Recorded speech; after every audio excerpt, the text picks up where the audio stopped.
చిరంజీవి గారు అప్పుడు ఎక్కడికి వచ్చారు షూటింగ్ కి అది ఇది అని చెప్తే తెలియకుండా నేను వైఎన్ కాలేజీలోనే చదవాలని చెప్పి ట్రై చేశానండి. నేను ఆయన చదివారని చెప్పి ఓ అక్కడ సీటు కోసం ట్రై చేశాను. కట్ చేస్తే మనకున్న ఇబ్బందుల మేరకు మనం ఈస్ట్ గోదావరిలోనే చదవాల్సి వచ్చింది. అంటే హాఫ్ డే వర్క్ చేసుకుంటూ హాఫ్ డే చదవటం ఉంది. అదైతే మార్నింగ్ వెళ్తే సాయంత్రం దాకా రావడం రావటం కుదరదు. ఈ ఫైనాన్షియల్ సిచ్యువేషన్స్ వల్ల నేను మా ఊర్లో చదివా. కానీ ఫస్ట్ అక్కడ ట్రై చేశాను నేను వైఎన్ కాలేజీలో. ఆయన చదివారని కేవలం బీకామే చదివానండి. బీకామే అంటే సగం వర్క్ చేసి సగం చదవడం అంటే ఏంటి? ఏం వర్క్ చేసేవాడు?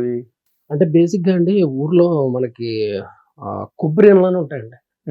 మనకి కొండ చీపుల టైప్ వస్తాయి కదా. అవును, కొబ్బరి చీపులు. అవును, అవి మనం పొద్దున్న సాయంత్రం దాకా నేను అవి నార్మల్ చీపుర్లు ఉంటాయి. వాటిని మనం వైరేసి కట్టి దానికి ప్లాస్టర్ కింద ఉంటదండి. అది కట్టి చేస్తే మనకి సాయంత్రానికి ఒక 100-150 సంపాదించుకోండి నేను. ఇప్పుడు మార్నింగ్ కాలేజీకి వెళ్ళి మధ్యాహ్నం 1 గంట కల్లా వచ్చేసి లంచ్ చేసుకుని ఇంకా అక్కడ కూర్చుని సాయంత్రం ఒక 1000 కట్టామనుకోండి, 1000 చీపుర్లు మనకు ఒక 100 రూపాయలు అలా వస్తుంది అనమాట అండి. ఓకే.